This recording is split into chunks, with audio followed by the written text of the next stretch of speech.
Hey,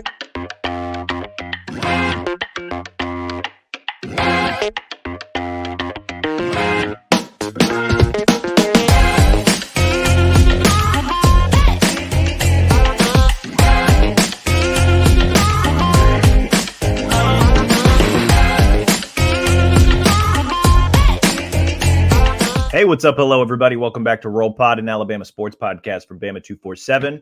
I'm Cody Goodwin. Also got Mike Rodak and Alex Scarborough. We are here to discuss on October 29th. We're recording this on a Tuesday. We're a week away from the College Football Playoff Selection Committee unveiling their first set of rankings for the 2024-25 season. When that initial poll comes out, I think that'll give us a better idea of what we're ultimately going to discuss today. But it's still kind of fun to look around and just kind of check on the landscape of things around the SEC, around the rest of the country, to see what exactly Alabama's path to the college football playoff is. They're sitting at 6-2 coming into their second bye week. Got a little bit of work to do and going to need a little bit of help if they want to thread the needle and get to Atlanta. I don't think that that's going to happen. But in order to get to the college football playoff, there still needs to be some dominoes that I think we think all need to fall. And that's what we're going to discuss today. Just what exactly does Alabama need to have happen over the next month? I think it's going to be a pretty riveting discussion. Guys, I will throw it to Mike first. We got any preliminary thoughts about the potential college football playoff and Alabama's potential path and just the state of college football at large right now? Yeah, I mean, I think I came into the season pretty confident that the SEC would get 4, maybe 5 teams in. I think I even said, like, hey, maybe a 3-loss SEC team makes it. And then probably the same with the Big Ten. Like, any simulation that you asked me for in August for the playoff, I would have given all SEC and Big Ten teams as the at-large teams. But as the season kind of progresses, you're thinking that Notre Dame has a pretty decent shot. And the problem with Notre Dame is that they beat A&M on the road. And the better and better A&M looks, the better and better that win looks. And I don't know if it erases losing to Northern Illinois, but that is one of the better wins in college football, to go on the road and win at A&M, as Notre Dame has done. So Notre Dame, I guess, has to be considered. And then you have some ACC teams that are hanging around. And going into the year, I would have thought just one ACC team makes it. I don't know if we can say that with authority. Right now, I think the possibility of a second ACC team is realistic. Obviously, the Pitt-Clemson game in a couple weeks is going to probably eliminate one of those teams, I would imagine. And then you have the ACC championship game. But, you know, if Miami goes undefeated and then loses a close ACC championship game, like, I don't know if you can just automatically cross them out of the playoffs. So it's going to be interesting. And the Big 12, I still think only gets one team in, but I just don't know if he can sit here on October 29th and say that for sure. So, and then you have, Big Ten teams that are hanging around too. So how that balance is between Big Ten, do you take an extra Big Ten team or do you take an extra SEC team? Probably depends on what Indiana does outside of its Ohio State game. Probably depends on what Penn State does outside of its Ohio State game this weekend. So I'm less confident in just a whole bunch of SEC teams making it than I would have been 2 months ago. I think we all came into the season thinking 4 SEC teams seems reasonable, but also realistic, just given kind of where the league was at, just the teams that were there. I think at the beginning of the season, we all maybe lightly penciled in Georgia, Texas, Alabama. And then it's like, all right, who's going to fight for the 4th spot? Are they going to create a resume good enough to earn that 4th spot? I don't know that anybody was sure exactly what was going to happen in the Big 12 and the ACC, but the Big 10, kind of similar, right? You got Oregon, Ohio State, Penn State. I think some people were bullish on Michigan. I'll raise my hand. I was wrong. Then the Indiana of the thing has kind of thrown a wrench into that. You mentioned them. The ACC, quite a bit of parity at the top. Alex, I'll throw this to you. Do you still think that the SEC is going to get 4 teams in? Because, and we'll get into this as we break down the rest of some of the other conferences, the at-large situation going on here. I don't know that it's a guarantee that the SEC gets all 4 teams in. I do, but only through the route of political pressure more than anything. I hear everything you're saying. I hear everything Mike's saying. It could get really weird, especially if a good team loses in a conference championship game. And there are a couple different scenarios where that happens, like BYU, if they're undefeated, they lose a Big 12. How do you keep them out? I don't really know. But at the end of the day, there's the political pressure of the the SEC and the Big Ten are holding the college football playoff's future in its hands. If the college football playoff wants to continue with its current structure, it might want to do what was in the best interest of those two conferences. So I think ultimately the minimum is 4 from each conference. How it shakes out, I think, is to be determined, because I think we're going to get a fair bit of chaos, but I think we're going to get even more arguments at the end of it, because again, I don't think people genuinely understand the slotting aspect of it, the automatic qualifiers, and then again, like what Mike brings up, if Miami goes in and loses an ACC championship, or in my example, BYU goes in and loses a Big 12, like those things throw a wrench in the equation in a major way, to where I think that final weekend is going to be utterly insane. Yes. And I think so. If you're sitting there saying 4 from each, 4 from the SEC, 4 from the Big 12, that means you have obviously the conference champions plus 3 at large from each, which brings you to 6 at large, which would leave only 1 at large for Notre Dame or a second ACC team or a second Big 12 team, which I think going into the year is probably what I would have thought. I would have thought even maybe all 7 at larges go to those 2 conferences, but I still find it harder to, if you have a 1-loss Notre Dame, if you have a 1-loss Miami that's not a conference champion, it's going to be harder to leave them out. The Notre Dame of it all is a problem, because they're going to have the wins to get in. I mean, you look at their schedule. I pulled it up. They've got already wins against ranked A&M, Louisville, and Navy, and they still have Army to play. And who knows, maybe USC ends up ranked by the end of the year. They're getting in if they win out. I don't think there's any doubt of it. And just join a conference. This is insane. Like you're basically get all the good of being in a conference with none of the bad. And God bless you, Notre Dame. You're part of the fabric of college football. But and they still have some power, as much as Sankey and Petiti have the power. It was for a while Jack Swarbrick, and now it's Pete Babacqua, is I pronouncing that right, who has the power as Notre Dame's AD, has the voting. I mean, Notre Dame has the same voting power as a conference in the college football playoff. So they still have some sway there. And look, I think it's an easier argument to make for the SEC to say we deserve more teams because our strength of schedule.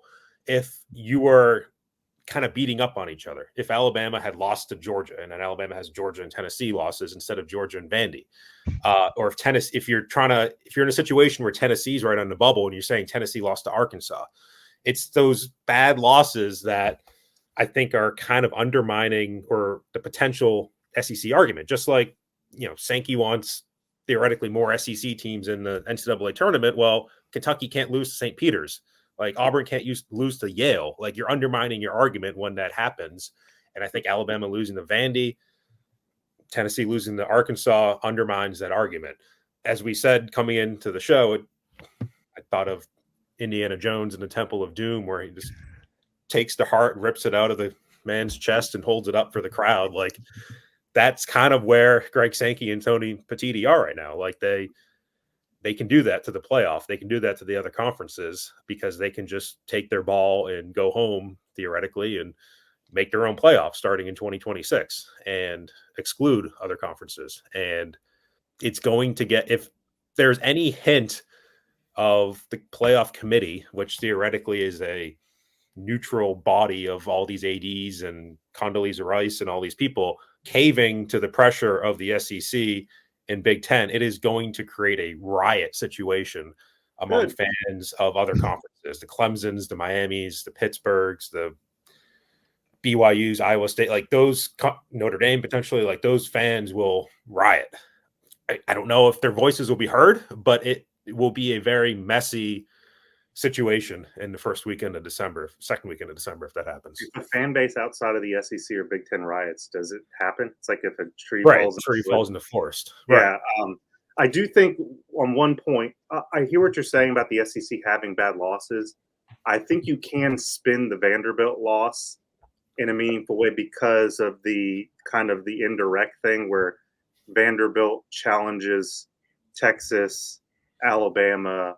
They're competitive. And then you have Georgia in that match. Georgia also beats the tail off of Clemson. Like you've got these different scenarios you can look at it. If you remove the Vanderbilt logo, they're a good football team. There's no doubt about that.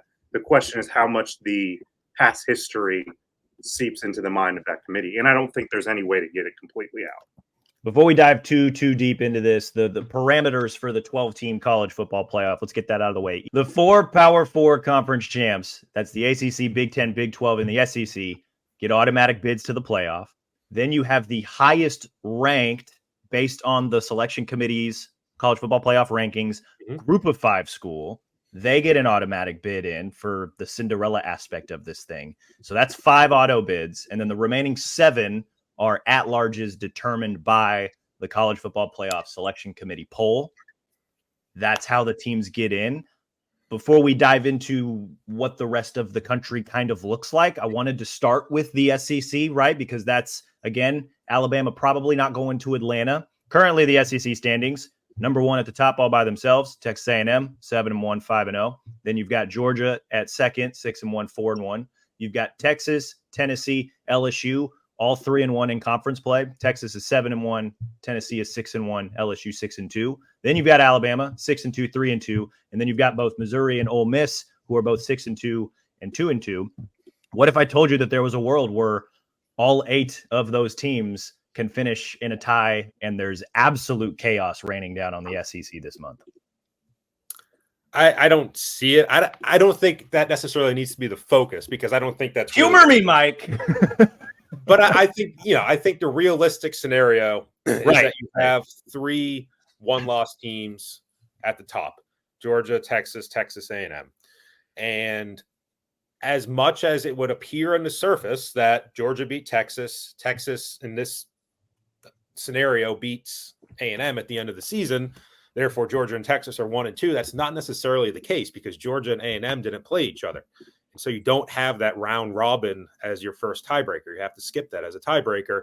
It ends up going based on this machine online that you really might need to use a lot now. Nothing.net, which has been for a long time a pretty reliable source for basketball tiebreakers, has now uploaded these football tiebreakers in. It goes down to opponent win percentage within the conference. And that is really something that needs to play out over the remaining 5 weeks of the season, because it based on the winning percentage of all the other teams. Like Kentucky, whatever game would still matter at that point. Arkansas game, I don't know if they play, but like a game like that would still matter and need tiebreakers to figure out first and second place in the SEC. So just plugging in certain things right now for the sake of argument, Georgia winning out, Texas winning out, A&M winning out except for Texas at the end, Tennessee winning out except for the Georgia game, Alabama winning out, meaning they beat LSU. It'll be Georgia, Texas in the SEC championship game based on what we currently know as conference opponent win percentage. But the difference is 2/100ths of a decimal point between Texas and Texas A&M. And so that's not even plugging in the results of all these other games. And so you could figure out a million different scenarios that flip Texas and Texas A&M, even though A&M would have lost to Texas. That 3-way tiebreaker could still fall A&M's way over Texas, which is how these tiebreakers apparently are written. So the problem for Alabama would be, you have an easier argument to get in over a 2-loss A&M team if A&M does not make the SEC championship game. If A&M can go and play Georgia, even if they take a 3rd loss, I think by default, the loser of the SEC championship game needs to be in the playoff. I think having A&M play an extra game, losing to Georgia, and then Alabama finishing 5th in the SEC, getting in the playoff over your second place finisher in the SEC that had to play an extra game against the best team in the SEC. I don't see that as a good precedent to set. I don't think the committee would do that. Let's use the Texas A&M example. If they take a 3rd loss in an SEC championship, if they lose by 28 points, does that change your mind? No, I think you play an extra game. I think if you are required to play in the SEC championship game by finishing 2nd in the conference, and you got in over a 100th of a point decimal tiebreaker over Texas, and then you lose to the best team in the SEC. Granted, you didn't play them during the regular season. to me, it's just you got to put the second best team, the second place finisher in the SEC in the playoff just by default. Okay, I don't disagree, but devil's advocate, why do we think of the SEC championship the same way we did in the past? They don't all play each other. It's not a round robin. So really earning your way into the SEC championship isn't saying I was better than every other team. And It's that's the saying problem. these tiebreakers fell this way, and therefore I'm in this. So really, you can think of it just as plainly an extra game as opposed to a conference championship if you lose it. So it takes the weight of it away from me. So if it's a tie before that game, say Alabama and Texas A&M both have 2 losses at the end of the regular season, and then A&M goes and takes a 4-touchdown drubbing by Georgia or whoever, I'd be inclined to put Alabama in over Texas A&M, because at the end of the day, Alabama didn't get in not because they didn't play Texas A&M. There's no head-to-head there. So that's what's weird. This whole I feel like the further we get down this road, the further we need to just get rid of championship games. They're never going to do it because it's too much money on the line. Right. But we really need to rethink what a conference championship means if you're not playing everybody in the conference. Right. And if you're A&M and if you go to the SEC championship game, you play an extra game compared to everybody else, and you lose and you take your 3rd loss and you're left out of the playoff relative to the 5th place finisher in the SEC, you are going to Destin, Florida in May, and you are burning down the SEC championship game. You are not leaving Destin, Florida without the SEC championship game being thrown into the Gulf of Mexico because you say, F that. There is no way we are doing that again. That is a detriment to make the SEC championship game. Why in the world are we doing this? And that it just, especially given you didn't have a head-to-head game against Alabama. And it could be anybody. It's just A&M in this particular example, but it could be any school that goes to Atlanta, plays an extra game, and gets screwed because of it. To me, I don't think that's good practice, but I agree that you could make an argument that A&M could be left out of the playoff. But if there's no head-to-head, if it's Tennessee in this scenario and they have 2 losses, Alabama has 2 losses, Tennessee gets in, loses by 4 touchdowns, I still put Tennessee in the playoff over Alabama. Yeah, and it's just there. It's a randomizer sort of situation. Like you don't know who your 2nd place team versus your 5th place team, like who they've played. Like it could be a different scenario each year, and it's just really hard to. Well, let's remember the Georgia of it all too. That Alabama does have a win over Georgia, and we can talk about how that played out in the second half. But if you're Alabama and you're sitting there and saying, "Why should that team get in that just got its tail beat by Georgia when we beat Georgia and we have 1 fewer loss?" You want to talk about Texas A&M going to Destin, all of Alabama will show up in Destin. Roll Tide Willie will be there yelling at Greg Sankey in this scenario. Yeah, it's messy. And this is kind of what has been brought on by the new system, which I like the new system, but this was bound to happen. And obviously we're going far down the rabbit hole, but the alternative is that A&M gets left out of the SEC championship game. Texas and Georgia go, which I think we can probably agree both would get in regardless, even if Texas takes, in that case, a 2nd loss, because their 1st loss would be to Georgia. They take a 2nd loss to Georgia in the season. They're still making the playoff. A 2-loss Texas team that's lost twice to Georgia is still in the playoff. One quick note before you go down that. Texas's best win right now is Vanderbilt. I'm just going to throw that out there. Or Michigan on the road. I mean, you can make an argument. Michigan's taken a huge nose. They have. But I think still going to Michigan on the road, there's still something. And that was still when they were in it, competitive, like in September. I don't know. Well, nobody's out of it week 2. Right. But it's like I feel like it's different going to Michigan in September when the crowd's into it versus like November when everybody knows that they're done. Yeah. To me, there's a difference there. But they're playing with I agree. Texas's schedule is not as advantageous. So, but let's just say you have a 2-loss A&M team that lost to Notre Dame and lost to Texas. They're out of the SEC championship game. And then you're comparing that to Alabama. And you're saying a 2-loss Alabama team that theoretically beat LSU, Oklahoma, Auburn to finish the year has lost to Vandy, has lost to Tennessee, both on the road. Vandy was on the road, quote unquote. That's an interesting comparison. And A&M does not have the strength of the Georgia win that Alabama would have. I don't know where that one would fall. You also would have the potential for A&M to beat Texas in the final week of the season, and all of a sudden you have a 2-loss Texas team that lost to Georgia, lost to A&M, does not have the strength of the wins that Alabama does, but has better losses. I don't know where that comparison would fall either. I think generally Texas is viewed as a better team. You it's have gonna some be messy because Alabama Right. will claim the Georgia win, and Texas will then claim the Vanderbilt win I know in that it's scenario. bizarre, but I don't have a point. Never mind. Go ahead.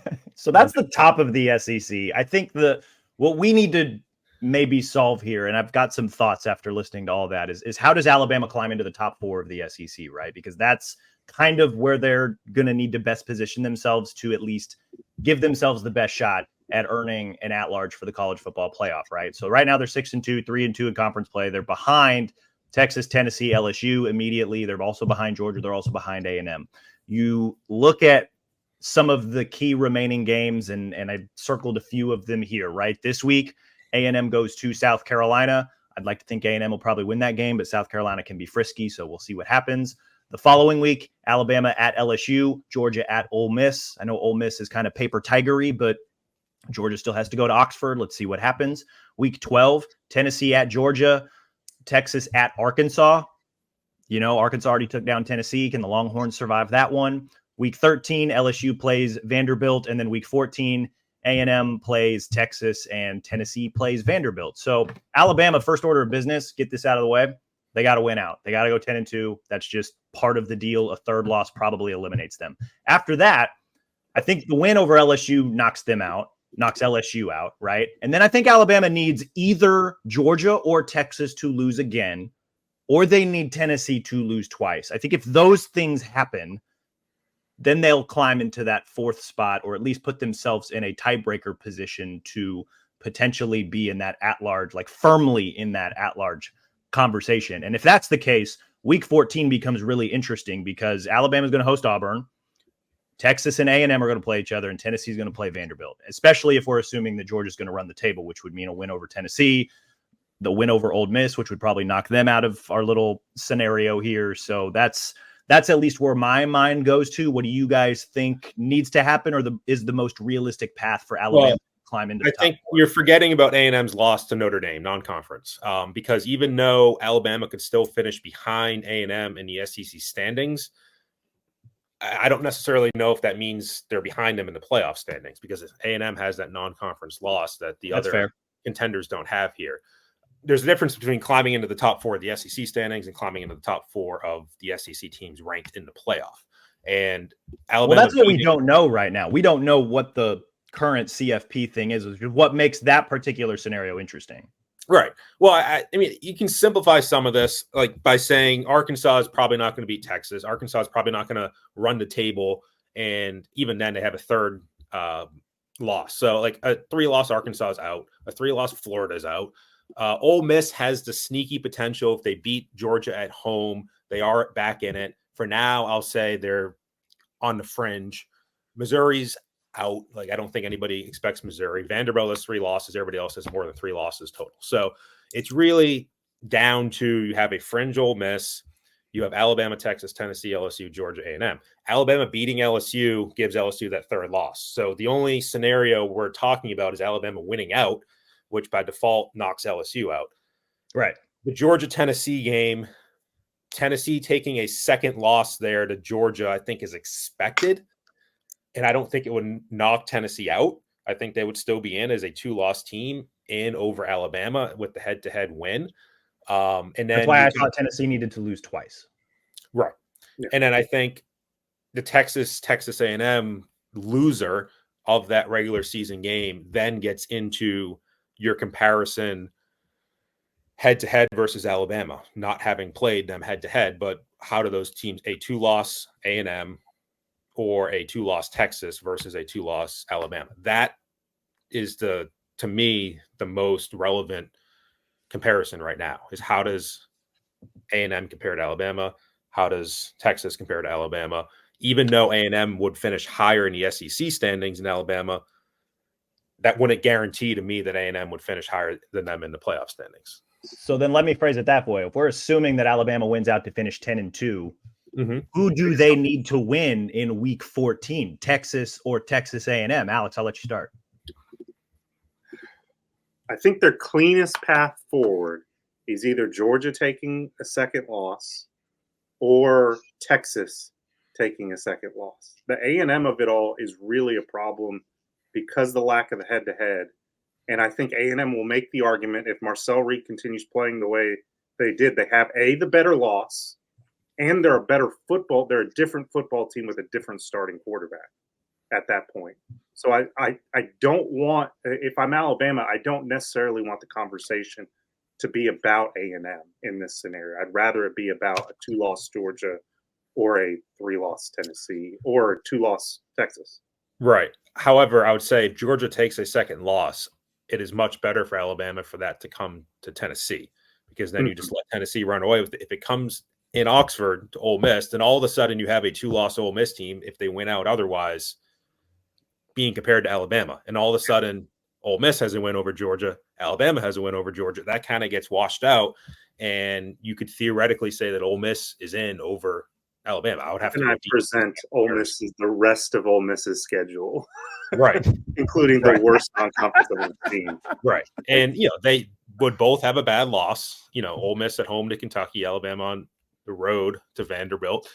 You just don't want to have that comparison. I think the much cleaner path for Alabama is for Georgia to beat Ole Miss. You just eliminate Ole Miss, and if Georgia's going to take a second loss, have it to be to Tennessee. Let Tennessee run away with the playoff spot, and then you can sit head to head with Georgia and say we beat you head to head. 2-loss, we're in over you. Like, that's a better path. As far as the Texas versus A&M, I honestly think that Texas is still viewed as a better football team than A&M. Even though their schedules for either team are not particularly tough, I think it's still better head-to-head for Alabama to go up against A&M if A&M misses the SEC championship, or maybe by the scenario that you're talking about. If they go to the SEC championship game, lose to Georgia big, and you're comparing a 3-loss A&M team to a 2-loss Alabama team, maybe that works out. I just think perception-wise, Texas has always been viewed as a top 5 team this year. It wasn't a bad loss that they had to Georgia at home. I mean, it was a comfortable win for Georgia, but I don't think the Texas necessarily got embarrassed. Their fans did. I don't think the team did. And so I would rather go head-to-head with A&M at the end of the year. I just feel like that's an easier win for Alabama if you're trying to be in that top 4. So A&M loses. But that's a tough game for Texas to go into College Station. They've been waiting for that game for how many decades now? Well, at least one. I guess back when they were in the Big 12, they probably played that. But it's a big game. It's going to be hard for Texas. But if Sark gets them ready and they walk out of there with a 2-touchdown win, I would feel good about Alabama's chances over A&M. But I think it also depends on Alabama. Like, if you're screwing around against Oklahoma and Auburn, and you're not going to convince the committee that you're a playoff team. You need to win those games convincingly and win at LSU. So it still depends. That there's style points to be won for Alabama too in this whole thing. I ultimately think Texas will probably win out.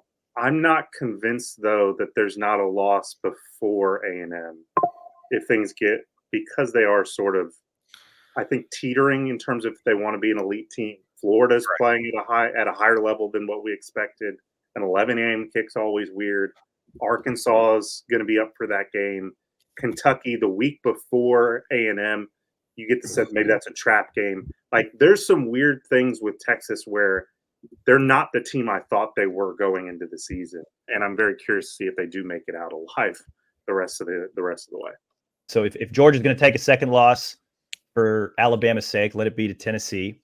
And then at that rate, it sounds like you would almost want Tennessee, Texas in the SEC championship game, because then that at least puts Alabama on level playing field with Georgia. They've got the head-to-head, and then the resume comparison to A&M, I think, would give them the boost as well. So as you're monitoring things over the next month, I think that's probably the dream scenario. I think more realistically, obviously, it's a lot stickier than that, and we'll have to revisit that every single week as the month unfolds. Help Alabama win big. Yeah. Points are still a thing. I'm convinced of it. If you wallop LSU on the road, that's going to dare the committee to leave you out at that point. Right. Do I think that's going to happen? Probably not, but I think style points will play a role. what would also help, as I mentioned, is Indiana or Penn State losing to a team that's not called Ohio State. That is a very easy win for Alabama in either case. That gets to what I wanted to get at next, which is, like I said at the top, I'm not sure that it's a full guarantee that 4 SEC teams get in, because you look at the rest of the college football landscape. Let's start with the Big Ten, right? Because they're the other big dog conference. You've got Oregon, Indiana, Penn State, all still undefeated at this point. You've also got Ohio State sitting there at 6-1. Things are going to get sorted out in this conference, right? Ohio State still has to play both Penn State and Indiana. Oregon still has a trip to Wisconsin. So results are going to change how this looks currently. But if we assume that Ohio State beats both Penn State and Indiana, that would create an Oregon-Ohio State Big Ten championship game. We're also assuming that the Ducks win out here. So then before a Big Ten championship game between Oregon and Ohio State, you'd have 12-0 Oregon, 11-1 Indiana, 11-1 Penn State, 11-1 Ohio State. If Ohio State wins the rematch, right, because Oregon beat them earlier this year in Eugene, Ohio State wins the rematch, then you've got 12-1, 12-1, 11-1, 11-1. Like, that is a much cleaner path to 4 playoff bids, because then you'd have the champ that's in plus 3 one-loss teams.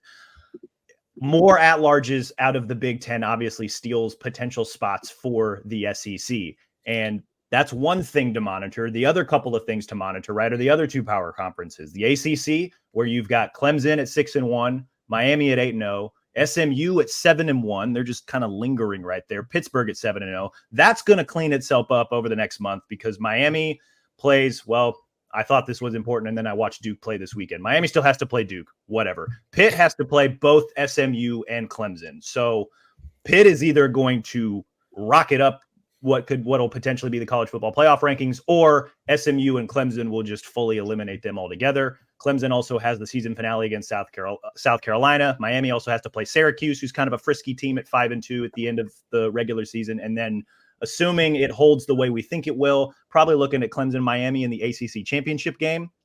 That could be interesting, because Miami could still be undefeated. Clemson could still have 1 loss. If either of them trip up before then, 1, that may not be the conference title game, but 2, that could also be a playoff elimination game, just based on their resumes a little bit.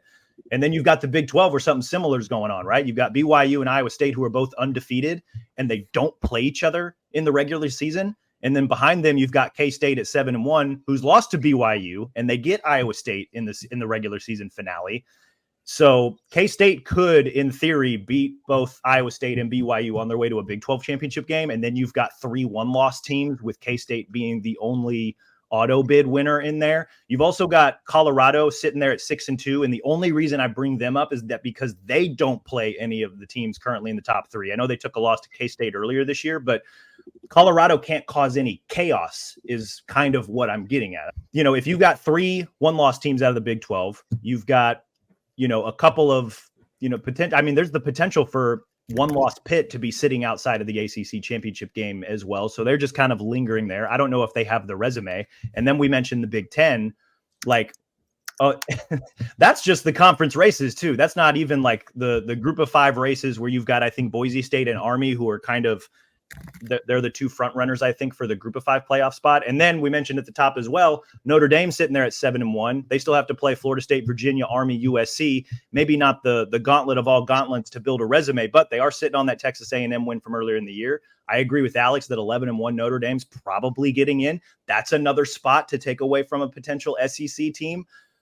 There's a lot of stuff here going on that could work against the SEC. It could also totally crater over the next month and potentially help the SEC. Do you guys have any thoughts on this, on where you want to begin? Mike is shaking his head. Alex is holding up a whiteboard. One ACC spot. Ultimately, how I think it falls, because they're going to suffer from the reputation that they're the worst conference among the Power 4. And if Clemson loses to Miami in the conference championship and they have 2 losses, their best win, their only ranked win, is Pitt at that point. I don't think they're getting in.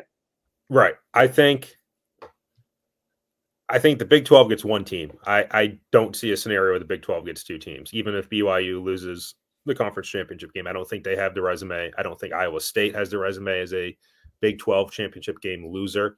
And I don't think Colorado. I think there's one Big 12 team getting in. My thought here is if K-State runs the table, they will have beaten Iowa State in what would effectively be a Big 12 semifinal game in the regular season finale, assuming they both hold serve up until then, which means K-State, BYU in the Big 12 championship game. If K-State wins that one, they will have split this year. Doesn't matter. I think that's something to consider at least. Your Midwest is showing. It might be. I'm just saying. I'm just throwing it out there so that nobody can accuse us of not acknowledging. No, Midwest is the mustache. That's the part. Of the show. I didn't grow this thing till I came down south. By the way, I just don't think the Big 12 gets a second team. And look, the Big 12 is basically a Western conference at this point. So I sorry to disparage the Midwest as I've done. That's gonna make a lot of Iowans very mad. You're right. I don't see it in the Big 12. I do see the possibility of a second ACC team getting in, but I don't think it's Pitt. If Pitt loses to Clemson, they're out. I think that's a playoff elimination game either way. I think the only scenario that two ACC teams will get in if Clemson wins out and then beats Miami, and then you have a one-loss Miami that's been a top 5 or 6 team for a while. I think that a close loss to Clemson and Charlotte, of all places, that's a tough place for Miami to go. With a lot of Clemson fans there, I think still gets Miami in. I think that's your scenario where two ACC teams will get in. I think in general, yes, the odds are in the favor of only one Big 12 and one ACC team making it, but you have an honorary ACC, Big 12 team, Big 10 team, whatever you want to call them, in Notre Dame that is kind of like that third team to get in right there. And I do think Notre Dame's chances are improving. A&M is helping them out big time with that. That would leave, if you have one at-large spot, maybe two at-large spots, that would leave 5 to 6 for the SEC and Big 10. And as I've said, it comes down to Penn State and Indiana and what they do outside of Columbus for both of them. And we're assuming that Ohio State's going to win those games. We just watched Ohio State really try to lose the game at Nebraska. Go out of the way to try to lose that game. So I don't know. They're on shaky ground. I'm not sold on Will Howard as a top tier quarterback. So maybe they play their way out of it. Yeah, I think the problem with that, well, they already have one loss to Oregon. I think splitting those games still puts Ohio State in a pretty good spot. If they split Indiana and Penn State and they win every other game they play, I think they're still in a good spot. I think they would have to, 3 loss. They're not right. They would have to lose both, and both of those games are at home, right? Because they're playing Penn State at home this weekend. Indiana's at home for Ohio State. Oh no, sorry, Penn State's in Happy Valley, so they could lose that one, but then I think they still turn around and beat Indiana at home. Penn State's probably going to Penn State. Yeah, they could. But even if Penn State's, you have a one-loss Penn State.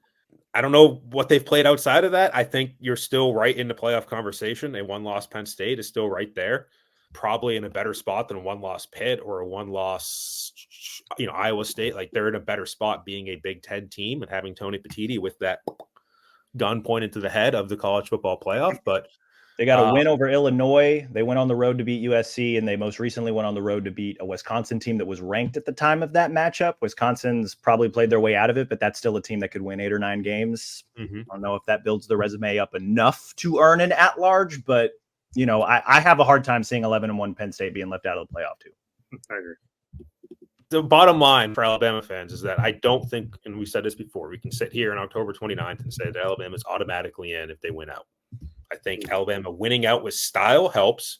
I think the Big Ten taking a team out of it somehow helps a lot. And you can kind of see different things breaking certain ways in the SEC that help Alabama. I don't know if there's anything specific outside of their own games that really would ensure anything for Alabama, unless, Georgia and Texas just completely crap the bed in other games that they shouldn't. Georgia Tech wins or something. I don't know. Do we think a 2-loss Notre Dame is in? No.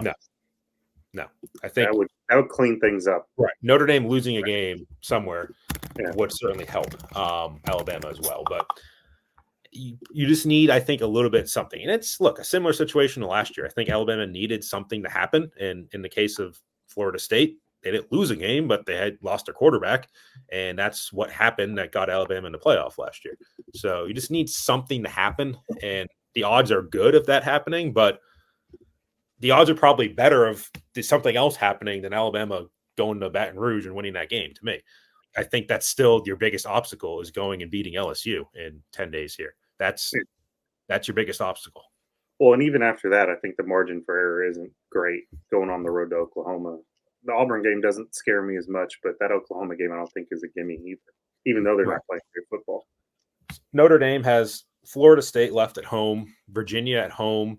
They play Army in Yankee Stadium, and then they go to USC for the last week of the season. Lincoln Riley rallying the troops to beat Notre Dame and help out Alabama would be something. But did you say rallying the troops or rallying? I said Lincoln Riley rallying the troops, but I didn't even notice that. I thought you were making a pun out of it. I was going to say it's terrible. It was terrible. It wasn't even intentional, but it was unintentional. Terrible.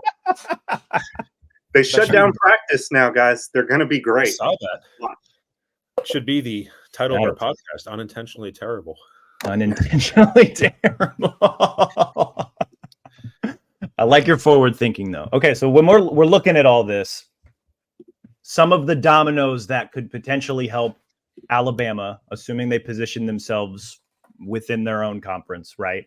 They probably need Miami to run the table win the ACC, so that's probably a one bid league, right? Like that's just assuming Pitt, SMU kind of crater within themselves. Clemson makes it to the title game. They probably want Miami to run the table. Okay, Big Ten, you want a loss or two in there that isn't related to Penn State, Ohio State, Indiana. Like you want those teams to trip up in some capacity. I don't know if they will. Honestly, I think Indiana in the first 12-team playoff sounds kind of fun. That's a team that they're fun to watch. I don't know if you guys have gotten to see them yet. I know you guys don't think very highly of the Big 12, but I still think if there's 3 one-loss teams and K-State wins the league, something's there. I don't know. I think Alabama could benefit from BYU, who has a tendency to play with its food for a little bit. I know they took a shovel to K-State earlier this year, but play with your food a little bit and trip up. I think they could benefit from Iowa State tripping up in some capacity, but I think you want just one single outright undefeated team or K-State to run the table and knock off both Iowa State and BYU on their way to a Big 12 title. I think that would help them. And then obviously you want Notre Dame to lose. And I think those last 2 games that they have this season against Army, who has looked fairly good. I know that Notre Dame beat Navy. Navy also looked pretty good earlier this season. And then against USC, that one's going to be in LA. We'll see which Notre Dame team shows up. I think that's the rough path, right? Miami winning the ACC outright. You want a Big 10 loss somewhere. You want the Big 12 to start to eat itself a little bit. And then obviously you want Notre Dame to lose one more time. Are there any other thoughts about Alabama's potential path or what needs to happen for the SEC to have at least 4 at-large bids? I mean, Vandy beating Tennessee would potentially be your best help. That's why I think that week 14 is super interesting, man, because you could, Vandy could eliminate, if we're assuming Georgia wins out, Vandy could eliminate Tennessee or at least put them, below Alabama. And then if Texas beats A&M, that gives A&M 2 losses, right? So you'd have Georgia, Texas go do their rematch in Atlanta. That could position Alabama pretty well within the college football playoff rankings. Again, we don't know what the first set looks like. So I think we'll obviously gain a lot more clarity next Tuesday when we see what the committee thinks of certain teams. And again, that could change week to week, but at least it gives us a little bit more of a clearer picture of what Alabama's path could be. Right. Yeah. You want some SEC upset along the way. I mean, I don't think Tennessee is going to lose at home to Kentucky. I don't think they're losing at home to Mississippi State. I don't think they're losing at home to UTEP. And I don't think they're losing at Vandy, but weirder things have happened at Vandy this year. Or you have A&M that goes and loses to Auburn on the road or goes and loses to South Carolina on the road. That would help Alabama as well. So just having an upset outside of the teams that are in it would help. But then you have also potential of Ole Miss going kind of screwing around and beating Georgia. And then all of a sudden we're talking about should Ole Miss be in the playoff if they do that. So and you won't hear that question coming from me. You would have a 2-loss. If Ole Miss finishes 10-2 and has a win over Georgia, then I think they're also in a good spot to be. Cannot reward them for the schedule that they played. I'm saying the same thing I would have said about Missouri at this point. If Missouri wins out, you cannot reward them for the schedule that they played. I think people view Ole Miss though as being better than Mizzou. Why? Granted, they've Because they spent a lot on NIL. Screwed around here. The potential for Ole Miss to look good against Arkansas, Florida, Mississippi State, and then if they somehow beat Georgia and they finish with those 4 wins in a row, I think they would be in that conversation. At worst, like a Citrus Bowl team, maybe. I think this comes down to the final week of the season, and I don't mean the regular season, I mean the conference. And I think a team taking a third loss and ending up in a bad position because they played in a conference championship game, whether that's in the SEC or whether that's in the Big Ten. I have a feeling that is going to come into play. I will state for the record that I understand your logic. I just think it would be criminal for a team to play an extra game to make its conference championship game and then to be left out for a team that didn't make the conference championship game. You know what else is criminal? Unbalanced schedules. You have a 12-team playoff with automatic qualifiers. That's criminal. Right. So let's you know what? Mess everything up. Petiti and Sankey both fire their pistols, blow the whole thing up, and let's start over from scratch. Because it's the fact that we're having to diagram all these things instead of just simply saying these are the 12 best teams, period, is stupid. It's like the nuclear missiles when they have the silo. There needs to be 2 guys, and they both have to turn the key at the same time. I think it's Petiti and Sankey in a silo on December 9th. And they both look at each other. It's like, are we doing this? Confirmed. They both turn the key. And off goes the nuke. And is Nick Saban carrying the nuclear football in this scenario? Right. Saban just walks out of there.